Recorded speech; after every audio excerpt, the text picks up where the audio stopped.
Hello everyone, welcome to fun learning. तो आज इस वीडियो में हम मध्यकालीन भारत और सल्तनत काल के जितने भी इम्पोर्टेंट फैक्ट्स हैं एग्जाम में आने वाले उन्हें कवर करेंगे। मध्यकालीन भारत, तो मध्यकाल में भारत पर अरबों का आक्रमण हुआ था। सबसे पहले मोहम्मद बिन कासिम ने भारत को लूटने का प्रयास किया। उसके बाद महमूद गजनी आया, उसने 17 बार भारत पर आक्रमण किया। तो यहाँ पे सबसे पहले अरब देश से मोहम्मद बिन कासिम के द्वारा भारत पर आक्रमण किया जाता है और लूटा जाता है। उसके बाद महमूद गजनी आता है और ये 17 बार भारत पर इनके द्वारा आक्रमण किया जाता है। महमूद गजनी को पूछ लेता है किस नाम से जाना जाता है, तो इसे मूर्ति भंजक के नाम से जाना जाता है। और लास्ट में अरब देश से मोहम्मद गौरी आता है, वो आक्रमण करता है और उत्तर भारत पर राज करता है। तो यहाँ पे 3 लोग आते हैं अरब देश से। सबसे पहले मोहम्मद बिन कासिम आए, उसके बाद महमूद गजनी और फिर मोहम्मद गौरी आते हैं, आक्रमण करते हैं और फिर भारत पर शासन करते हैं। यहाँ पे कुछ फैक्ट हैं, उसे देखते हैं। अरबों ने सिंध पर 712 ईस्वी में विजय पाई थी। तो 712 ईस्वी में सिंध पर इन्होंने विजय पाई थी अरबों ने। अरब आक्रमण के समय सिंध पर दाहिर का शासन था। तो पूछ लेता है जब अरब का आक्रमण हुआ था उस समय सिंध पर किसका शासन था, तो दाहिर का शासन था। और मुख्य उद्देश्य क्या था इन लोग का, तो धन दौलत लूटना, इस्लाम धर्म का प्रचार प्रसार करना, ये इनका मुख्य उद्देश्य था। अब महमूद गजनी के बारे में और फैक्ट देखते हैं। तो इनका जो चर्चित आक्रमण था वो 1025 ईस्वी में सोमनाथ मंदिर सौराष्ट्र जो कि गुजरात में स्थित है, वो आक्रमण इनका बहुत ज़्यादा प्रसिद्ध हुआ था। इनका अंतिम भारतीय आक्रमण 1027 ईस्वी में जाटों के विरुद्ध हुआ था। और महमूद गजनी की मृत्यु जो थी वो 1030 ईस्वी में हो जाती है। आपसे ये भी पूछा जाएगा कि अलबरूनी, फिरदौसी, उतबी तथा फरूखी महमूद किनके दरबार में रहते थे, तो आपका आंसर हो जाएगा महमूद गजनी। या फिर अलग अलग करके ही पूछ लेगा एक एक करके कि अलबरूनी किसके दरबार में रहता था या फिर फिरदौसी किसके दरबार में रहता था, तो आपका आंसर महमूद गजनी हो जाएगा। नेक्स्ट देखते हैं लास्ट, मोहम्मद गौरी। तो मोहम्मद गौरी 1173 ईस्वी में गौर का शासक बनता है। इसका पहला आक्रमण भारत पर 1175 ईस्वी में मुल्तान पर किया जाता है। इनका दूसरा आक्रमण 1178 ईस्वी में पाटन जो कि गुजरात में स्थित है वहाँ पे आक्रमण करते हैं, लेकिन भीम द्वितीय द्वारा ये बुरी तरह परास्त हो जाते हैं। इनके शासनकाल में सिक्कों पर देवी लक्ष्मी की आकृति बनी थी। तो आपसे पूछता है प्रश्न कि देवी लक्ष्मी की आकृति किसके द्वारा बनवाई गई थी, तो मोहम्मद गौरी हो जाएगा। या फिर पूछ लेगा किसके शासनकाल में बना था, तो मोहम्मद गौरी के शासनकाल में बना था। इनके द्वारा कुछ प्रमुख युद्ध हैं जो लड़े गए थे। यहाँ पे है तराइन का प्रथम युद्ध, तो ये 1191 ईस्वी में हुआ था। और किसके बीच में हुआ था, तो गौरी एवं पृथ्वीराज चौहान के बीच में हुआ था, जिसमें पृथ्वीराज चौहान विजयी हुए थे। तराइन का द्वितीय युद्ध जो हुआ था वो 1192 ईस्वी में हुआ था और गौरी एवं पृथ्वीराज चौहान के बीच में फिर से हुआ था, तो इसमें गौरी विजयी हुआ था दोबारा से। चंदावर का युद्ध, तो ये 1194 ईस्वी में हुआ था और किसके बीच हुआ था, तो गौरी एवं जयचंद के बीच में हुआ था, जिसमें गौरी फिर से विजयी हुआ था। इसका गुलाम कुतुबुद्दीन ऐबक था, जिसे वह साम्राज्य सौंप दिया और फिर ऐबक ने दिल्ली सल्तनत की नींव रखी। तो ये सारे जब युद्ध जीत जाते हैं तो ये वापस चले जाते हैं, अपना साम्राज्य किसे सौंप देते हैं, अपने गुलाम कुतुबुद्दीन ऐबक को सब कुछ सौंप के उसके बाद फिर ये वापस चले जाते हैं। अब यहीं से दिल्ली सल्तनत की नींव रखी जाती है इनके गुलाम कुतुबुद्दीन ऐबक के द्वारा, जिसे हम अभी पढ़ेंगे आगे।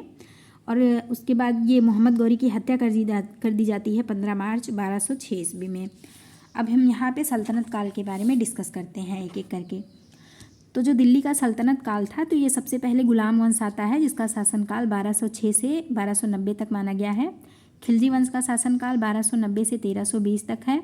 तुगलक वंश का शासनकाल 1320 से 1398 ईस्वी तक। सैयद वंश का शासनकाल 1414 से 1451 ईस्वी तक। और लोदी वंश का शासनकाल जो था वो 1451 से लेकर 1526 ईस्वी तक माना गया है। सल्तनत काल की जो दरबारी भाषा थी वो फारसी थी। तो ये इंपॉर्टेंट है, पूछ लेता है सल्तनत काल की दरबारी भाषा क्या थी, तो ये फारसी थी, आपको पता होना चाहिए। अब गुलाम वंश में हमें ये 4 लोग के बारे में पढ़ना है। अभी हम एक एक करके डिस्कस करते हैं। पहले देख लेते हैं कुतुबुद्दीन ऐबक, उसके बाद इल्तुतमिश, रजिया सुल्तान, गयासुद्दीन, बलबन। तो इन्हीं 4 के बारे में हम एक एक करके डिस्कस करते हैं, तो गुलाम वंश हमारा कंप्लीट हो जाएगा। कुतुबुद्दीन ऐबक, तो गुलाम वंश की स्थापना इनके कुतुबुद्दीन ऐबक के द्वारा करवाई जाती है। और किस ईस्वी में, तो 1206 ईस्वी में इनके द्वारा गुलाम वंश की स्थापना कराई जाती है। इनके द्वारा जो राजधानी बनाई गई थी वो लाहौर में बनाई गई थी। कुतुबुद्दीन ऐबक को लाख बख्श के नाम से भी जाना जाता है। लाख बख्श का अर्थ पूछ लेता है क्या होता है, तो लाखों का दान देने वाला। पूछ लेता है कि लाख बख्श के नाम से किसे जाना जाता है, तो कुतुबुद्दीन ऐबक हो जाएगा आपका आंसर, ये इंपॉर्टेंट है। 1210 ईस्वी में चौगान खेलते समय इनकी मृत्यु हो गई थी। तो ये भी पूछता है कि चौगान खेलते समय कौन से शासक की मृत्यु हो गई थी, तो कुतुबुद्दीन ऐबक थे जिनकी मृत्यु हो गई थी चौगान खेलते समय, और इनको लाहौर में दफनाया गया। तो इनका पूछेगा मकबरा कहाँ पे है, तो इनका जो मकबरा है वो लाहौर में है। तो अभी हमने देखा था ये गौरी के गुलाम थे, तो ये कुतुबुद्दीन ऐबक जो थे वो गौरी के गुलाम थे। गुलामों को फ़ारसी में बंदगा कहा जाता है, इन्हें सैनिक सेवा के लिए खरीदा जाता था। कुतुब मीनार की नींव कुतुबुद्दीन ऐबक के द्वारा रखी गई थी, जिसे ये पूरा नहीं करवा पाए थे, उससे पहले इनकी मृत्यु हो गई थी। कुव्वतुल इस्लाम मस्जिद एवं अजमेर का 2.5 दिन का झोपड़ा, तो इन दोनों का निर्माण कुतुबुद्दीन ऐबक के द्वारा कराया गया था। नेक्स्ट देखते हैं इल्तुतमिश। तो 1211 ईस्वी में आराम शाह की हत्या कर दिल्ली की गद्दी पर बैठा। तो ये जो आराम शाह था ये कुतुबुद्दीन ऐबक का पुत्र रहता है, जिसकी हत्या इल्तुतमिश के द्वारा कर दी जाती है, और ये खुद दिल्ली की गद्दी पर बैठ जाता है 1211 ईस्वी में। इसने तुर्क चिहलगानी और इक्ता प्रणाली की शुरुआत की और कुतुब मीनार निर्माण कार्य पूरा कराया। तो इसके द्वारा तुर्क चिहलगानी और इक्ता प्रणाली की शुरुआत कराई गई थी। तो आपसे पूछ लेता है इक्ता प्रणाली की शुरुआत किसने की, या फिर तुर्क चिहलगानी की शुरुआत किसने कराई थी, तो इल्तुतमिश ने करवाई थी। या फिर ये भी पूछ लेगा कि कुतुब मीनार का निर्माण कार्य किसने पूरा कराया, तो आपका आंसर हो जाएगा इल्तुतमिश। इल्तुतमिश ने अपनी राजधानी लाहौर से दिल्ली बना ली थी। कुतुबुद्दीन ऐबक ने अपनी राजधानी लाहौर में बनाई थी, लेकिन ये अपनी राजधानी लाहौर से दिल्ली ले आया था। इल्तुतमिश की मृत्यु हो जाती है अप्रैल 1236 ईस्वी में। तो यहाँ पे इल्तुतमिश का जितना भी इम्पोर्टेंट फैक्ट था यहाँ पे हो गया है। उसके बाद रजिया सुल्तान के बारे में हम पढ़ेंगे। तो ये पहली मुस्लिम शासिका थी, इनके द्वारा केरा प्रणाली की शुरुआत करी गई थी। केरा प्रणाली जो होता है उसमें मुंह नहीं ढकते हैं। रजिया की शादी अल्तुनिया से हुई थी और इनकी हत्या 13 अक्टूबर 1240 ईस्वी में डाकुओं के द्वारा कैथल के पास कर दिया गया था। तो ये हमारा रजिया सुल्तान के बारे में बस इतना ही है, इसके बारे में ज़्यादा कुछ नहीं पूछता है। नेक्स्ट देखेंगे बलबन। तो गयासुद्दीन बलबन, इनका वास्तविक नाम बहाउद्दीन था। ये इल्तुतमिश के गुलाम थे। तुर्क चिहलगानी और इक्ता प्रणाली को समाप्त कर दिया गया था इनके द्वारा। तो इल्तुतमिश के द्वारा तुर्क चिहलगानी इक्ता प्रणाली की शुरुआत कराई गई थी और बलबन ने उसे समाप्त कर दिया था। हिंदुओं को उच्च पदों पर आसीन किया गया था इनके शासनकाल में। नेक्स्ट है इम्पॉर्टेंट है ये कि पूछ लेता है सिजदा एवं पैबोस प्रथा की शुरुआत किसके द्वारा कराई गई थी, तो बलबन ने कराई थी इसकी शुरुआत सिजदा एवं पैबोस की। इनके द्वारा नवरोज उत्सव को इसकी शुरुआत कराई गई थी, नवरोज उत्सव की, जो कि फारसी रीति रिवाज पर आधारित था। और बलबन के द्वारा लौह एवं रक्त की नीति शुरू की गई थी। तो ये भी इम्पॉर्टेंट फैक्ट है, पूछ लेता है कि लौह एवं रक्त की नीति किसने शुरू कराई थी, तो आपका आंसर हो जाएगा बलबन। नेक्स्ट पॉइंट देखते हैं। नासिरुद्दीन महमूद ने इनको उलूग खां की उपाधि प्रदान की थी। तो उलूग खां के नाम से भी बलबन को जाना जाता है और इसकी उपाधि इनके द्वारा नासिरुद्दीन महमूद के द्वारा इनको दी गई थी। फारसी के प्रसिद्ध कवि अमीर खुसरो एवं अमीर हसन इनके दरबार में रहते थे। गुलाम वंश का जो अंतिम शासक था वो सामुद्दीन कैमूर्स था। तो ये आपका इतना पॉइंट जो इम्पोर्टेंट फैक्ट था वो बलबन के बारे में हो गया। इसके बाहर आपसे कुछ भी ज़्यादा इम्पोर्टेंट कुछ भी नहीं है, जितने भी इम्पोर्टेंट फैक्ट थे इसमें कवर कर दिए गए हैं, इससे बाहर नहीं पूछेगा आपसे। नेक्स्ट देखते हैं खिलजी वंश। तो हमारा गुलाम वंश यहाँ तक पूरा हो गया। इसका गुलाम वंश का अंतिम शासक जो था सामुद्दीन कैमूर्स था। अब इसके बाद हमारा खिलजी वंश आ जाता है। तो खिलजी वंश की स्थापना 1290 से 1320 तक मानी गई है। अब इसमें जलालुद्दीन फिरोज खिलजी ने खिलजी वंश की स्थापना की। तो इस वंश के जो संस्थापक थे वो जलालुद्दीन फिरोज खिलजी थे। इसके बाद इनके दामाद अलाउद्दीन खिलजी ने इनकी हत्या करके, ये अलाउद्दीन खिलजी जो रहते हैं इनकी हत्या कर देते हैं और फिर अगले शासक बन जाते हैं। तो यहाँ पे अलाउद्दीन खिलजी के बारे में और देखते हैं। तो पहले देख लेते हैं अलाउद्दीन खिलजी का बचपन का नाम पूछ लेता है क्या था। तो इनका बचपन का नाम अली था या फिर गुरसास्प, तो इन्हीं के बचपन का नाम था अलाउद्दीन खिलजी के। अब अलाउद्दीन खिलजी के द्वारा यहाँ पे कुछ और चीज़ें कराई गई थी जिसके बारे में पढ़ेंगे। तो गुप्तचर प्रणाली की शुरुआत कराई गई थी इनके द्वारा और सबसे ज़्यादा टैक्स वसूला, इनके द्वारा सबसे ज़्यादा कर वसूला गया था इनके वंश में। इसने अलाई दरवाज़ा, सीरी का किला, जमेद खान मस्जिद, हजार खंबा महल का निर्माण करवाया था। प्रथम सुल्तान जिसने अस्थाई सेना रखी थी वो अलाउद्दीन खिलजी ही था। सबसे अधिक मंगोलों का आक्रमण अलाउद्दीन खिलजी के शासनकाल में हुआ था। अमीर खुसरो सितार एवं तबले का आविष्कार इनके द्वारा कराया गया था, जो कि इन्हीं अलाउद्दीन खिलजी के दरबार में रहते थे इनके शासनकाल में। अमीर खुसरो का जो जन्म स्थान था वो पूछ लेता कभी कभी, तो कासगंज यूपी में जो कि पड़ता है, उत्तर प्रदेश में है, तो वहाँ पे है इनका जन्म स्थान। बाजार नियमों या मूल्य नियंत्रण पद्धति की शुरुआत करवाई गई थी इनके द्वारा। तो पूछ लेता है मूल्य नियंत्रण पद्धति या फिर मूल्य नियंत्रण प्रणाली की शुरुआत किसके द्वारा कराई गई थी? तो अलाउद्दीन खिलजी के द्वारा करवाई गई थी। और यहाँ पे एक फैक्ट और छूट रहा है, उसे देख लेते हैं। तो ये जो अमीर खुसरो था, इसे पिछली बार पेट के पेपर में पूछा गया था कि तोते हिंद किसे कहते हैं, तो ये भी ये हो जाएगा अमीर खुसरो। इसको कव्वाली का पिता या फिर भारत का तोता के नाम से भी जाना जाता है। और ये जो अमीर खुसरो था, ये 7 से अधिक सुल्तानों का काल देख चुका था, मतलब ये सभी 7 से अधिक सुल्तानों के काल में रह चुका था। अलाउद्दीन खिलजी की मृत्यु 5 जनवरी 1316 ईस्वी में हो जाती है। और इनके बाद फिर मुबारक खिलजी को खलीफा के नाम से जाना जाता है। जब ये इनकी मृत्यु हो जाती है, उसके बाद मुबारक खिलजी अगले शासक बनते हैं और इनको खलीफा के नाम से जाना जाता है। अलाउद्दीन खिलजी के बाद ये सिंहासन पर बैठे। मुबारक के वजीर खुसरो खां ने 15 अप्रैल 1320 ईस्वी को इनकी हत्या कर दी। तो इनकी हत्या किसके द्वारा कर दी गई थी? जो मुबारक के वजीर थे खुसरो खां, तो उनके द्वारा इनकी हत्या कर दी जाती है 15 अप्रैल 1320 ईस्वी में। उसके बाद खिलजी वंश का जो अंतिम शासक बनता है वो खुसरो खां रहता है। तो खुसरो खां ने पैगंबर के सेनापति की उपाधि धारण की थी।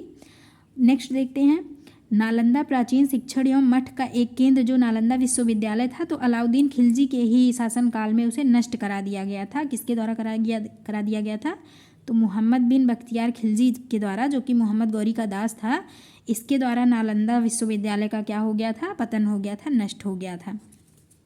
तो ये इंपॉर्टेंट है आपका, देखिए यूपी SSC UDA LDA 2015 का ये प्रश्न भी पूछा गया था। तो यहाँ पे आपका ये हो जाएगा अलाउद्दीन खिलजी के बारे में पूरा फैक्ट। नेक्स्ट देखते हैं तुगलक वंश। अब तुगलक वंश हमारा 1320 से लेके 1414 ईस्वी तक माना गया है। इस वंश की स्थापना गयासुद्दीन तुगलक ने की थी। तो इस वंश के जो संस्थापक थे वो गयासुद्दीन तुगलक थे, तुगलक वंश के संस्थापक। सिंचाई के लिए नहरों एवं कुएं का निर्माण करवाया गया था गयासुद्दीन तुगलक के द्वारा। तो पूछ लेता है कि नहरों एवं कुएं का निर्माण किसके शासनकाल में हुआ था? तो तुगलक वंश में हुआ था। किसके द्वारा करवाया गया था? तो गयासुद्दीन तुगलक के द्वारा करवाया गया था। नहरों का निर्माण करने वाला प्रथम शासक, तो यही गयासुद्दीन तुगलक नहरों का निर्माण करने वाला पहला शासक था। ये प्रश्न पूछा गया है, इम्पॉर्टेंट है। मृत्यु इनकी 1325 ईस्वी में हो गई थी लकड़ी के महल में दबकर, ठीक है। 29 बार मंगोलों के आक्रमण को विफल किया। तो इसके द्वारा 29 बार मंगोलों के आक्रमण को विफल किया गया था गयासुद्दीन तुगलक के द्वारा। अब यहाँ पे इनके बाद में जो शासक बनते हैं वो मोहम्मद बिन तुगलक बनते हैं। इनको जूना खां के नाम से भी जाना जाता है। तो ये जो मोहम्मद बिन तुगलक थे, ये गयासुद्दीन तुगलक के सेनापति थे। सभी सुल्तानों में सर्वाधिक शिक्षित, विद्वान एवं योग्य व्यक्ति इनको माना जाता है। अफ्रीकी यात्री इब्न बतूता मोरक्को से भारत आया था इनके शासनकाल में। और इब्न बतूता के द्वारा जो लिखी गई पुस्तक है रेहला, ये पूछ लिया जाता है कि रेहला किसकी पुस्तक है? तो इब्न बतूता की पुस्तक है रेहला। तो इनकी पुस्तक, ये जो रेहला है, उसमें मोहम्मद बिन तुगलक के शासनकाल का वर्णन मिलता है। नेक्स्ट देखते हैं, कृषि के विकास के लिए अमीर कोही की स्थापना कराई गई थी मोहम्मद बिन तुगलक के द्वारा। तो आपसे ये भी पूछ लेगा कि अमीर कोही का संबंध किससे है? तो कृषि से इसका संबंध है। इन्हें स्वप्नशील, पागल एवं रक्त पिपासु कहा गया है। तो आपसे ये बहुत ज़्यादा पढ़े लिखे थे, तो इसलिए इनको ये स्वप्नशील, पागल, रक्त पिपासु इन सब नामों से जाना जाता था। इन्होंने चमड़े के सिक्के चला दिए थे, इसलिए सब लोग कहते थे कि ये पागल राजा है। और इनकी मृत्यु 20 मार्च 1351 ईस्वी को सिंध जाते समय थट्टा के निकट गोडाल में हो गई थी। अब यहाँ पे नेक्स्ट देखते हैं, जब इनकी मृत्यु हो जाती है तो फिरोज तुगलक बनते हैं नेक्स्ट शासक। तो इन्होंने सिंचाई कर चलाया था, जो कि उपज का 1/10वां भाग इन लोग को देना पड़ता था। इनके द्वारा दीवाने खैरात, दीवाने बंदगान की स्थापना कराई गई थी। फिरोज तुगलक के द्वारा 5 बड़ी नहरों का निर्माण कराया गया था। सबसे अधिक दासों की संख्या जो थी इन्हीं के शासनकाल में थी। और इनके द्वारा जो आत्मकथा थी इनकी फतुहात फिरोज शाही लिखी गई थी। और इनके फिरोज तुगलक के शासनकाल में चांदी तांबे के मिश्रण से निर्मित सिक्के चलाए गए थे, जिसे अद्धा एवं भिक के नाम से जाना जाता था। और फिरोज तुगलक के द्वारा कोटला फिरोज शाह दुर्ग का निर्माण कराया गया था। फिरोज तुगलक की मृत्यु हो जाती है 1388 ईस्वी में। उसके बाद नासिरुद्दीन महमूद तुगलक जो रहते हैं वो तुगलक वंश के अंतिम शासक बनते हैं। यहाँ पे कुछ फैक्ट और है। इनके शासनकाल में दक्षिण में हरिहर एवं बुक्का नामक 2 भाइयों ने 1336 ईस्वी में स्वतंत्र राज्य विजयनगर की स्थापना की। तो ये फिरोज तुगलक के ही शासनकाल में हरिहर एवं बुक्का नामक 2 भाई रहते हैं, वो विजयनगर साम्राज्य की स्थापना करते हैं, जो कि स्वतंत्र राज्य रहता है 1336 ईस्वी में। और जब इनकी मृत्यु हो जाती है, अब यहाँ भी ये एक फैक्ट ये छूट गया था, मोहम्मद बिन तुगलक के बारे में बदायूं कहते हैं अंततः लोगों को उससे मुक्ति मिली और उसे लोगों से, तो ये पूछ लिया जाता है कि ये किसके द्वारा कहा गया था, तो ये बदायूनी के द्वारा कहा गया था। किसके लिए कहा गया था, तो ये मोहम्मद बिन तुगलक के लिए कहा गया था। अब यहाँ पे है विजयनगर साम्राज्य पूछ लेता है कि महिलाएं कुश्ती में कौन सा वो ऐसा वंश था या फिर ऐसा काल था जिसमें महिलाएं कुश्ती में भाग लेती थी। तो विजयनगर साम्राज्य के टाइम में महिलाओं को शिक्षित भी ज़्यादा थी, शिक्षा लेने का भी उनको अधिकार था और कुश्ती में वो भाग भी लेती थी। मतलब उस समय स्थिति ठीक थी महिलाओं की। हम लोग यहाँ पे देखते हैं सैयद वंश। तो जो इसका शासनकाल था वो 1414 से लेकर 1451 ईस्वी तक था। सैयद वंश का संस्थापक खिज्र खां था और इसने सुल्तान की उपाधि न धारण कर रैयत आला की उपाधि धारण की थी। इसका जो शासनकाल था लगभग 37 वर्षों तक चला था। जो ये सैयद वंश के जो ये शासक रहते हैं खिज्र खां, तो इनकी मृत्यु 1421 ईस्वी में हो जाती है। और खिज्र खां के बाद जो अगले शासक बनते हैं वो मुबारक खां बनते हैं। इन्होंने खां की शाह की उपाधि धारण की थी।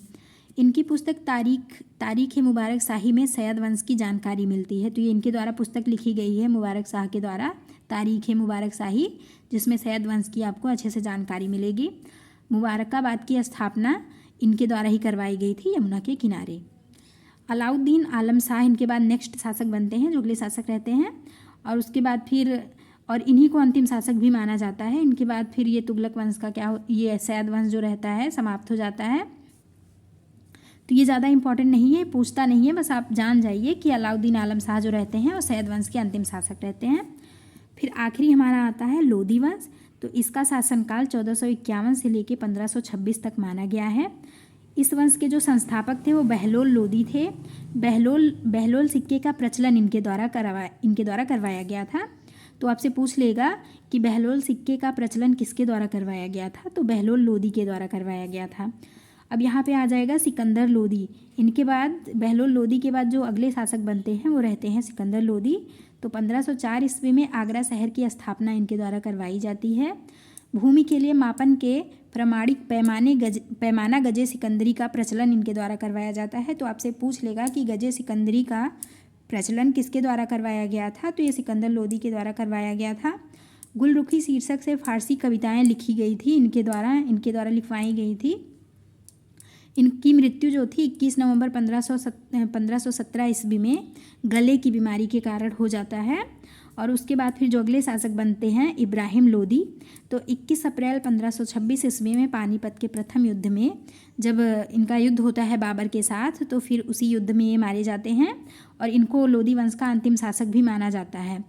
तो ये हमारा सल्तनत काल था। तो इसमें ये जो इसके शासनकाल के टाइम पीरियड लिखे हैं तो ये भी आपको अच्छे से याद होना चाहिए। तो ये हमारा पूरा वीडियो था सल्तनत काल का कंप्लीट।